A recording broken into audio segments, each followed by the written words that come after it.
என் தங்கச்சியோட பாட்டுன்னு நான் சொல்லிட்டேன் அப்படின்னு சொல்லிட்டு ஒருத்தவங்க அவங்க வந்து ஒரு வீடியோ போட்டிருக்காங்க. அது ஒரு சேனல் நியூஸ் சேனல்ல போட்டு அது பயங்கர வைரல் ஆயிடுச்சு. ஆனா அதுக்கு எனக்கு எந்த சம்மந்தமும் இல்ல. ஆனா மேட்டர் என்னன்னா, நான் அந்த யூடியூப் சேனல் எடுத்து போட்டாங்கல்ல, அவங்க என்ன பண்ணியிருக்காங்கன்னா, நான் என் தங்கச்சியோட பாட்டு ஒண்ணுக்கு நான் சொல்லியிருந்திருக்கேன்.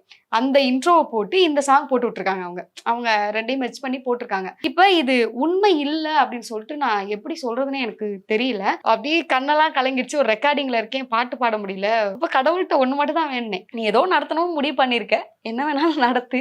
நீ கூட இரு அவ்வளவுதான். அடுத்த ஒரு 10வது நிமிஷத்துல ஒரு ஃபோன் எந்த ஊர்ல அந்த நிகழ்ச்சி பண்ணோமோ, அந்த ஊர்க்காரங்க ஃபோன் பண்ணாங்க. இது 3 மணி நேரம் ஃபுட்டேஜ் நம்மள்ட்ட இருக்கு. நான் உங்களுக்கு இப்ப லிங்க் அனுப்பி விடுறேன். அதுல வந்து நீங்க அப்படின்னு ஃபுட்டேஜ் அனுப்பி விட்டுருந்தாங்க. அடுத்த 1/2 மணி நேரத்துல அவங்க பாட்டு அவங்க பேர் சொல்லியே நான் அனௌன்ஸ் பண்ணியிருக்கேன். அந்த ஃபுட்டேஜும் அதுல இருக்கு. இந்த பாட்ட வந்து என் தங்கச்சி பாடுன பாட்டு, அது என் தங்கச்சி பாடுனதுன்னு நான் சொல்லியிருந்திருக்கேன். 2மே தனித்தனியா இருந்துச்சு. எடுத்து நம்ம யூடியூப் சேனல்ல போட்டோம். முருகா அப்படின்னு நெனச்சு முடிக்கிறதுக்குள்ள நான் இருக்கேன் அப்படின்னு வந்துருவாரு. ரகங்கள் பலவிதம், ஒவ்வொன்றும் உலகத்தரம். தமிழக உற்பத்தியில் உங்கள் அனுஜ் டைல்ஸ்.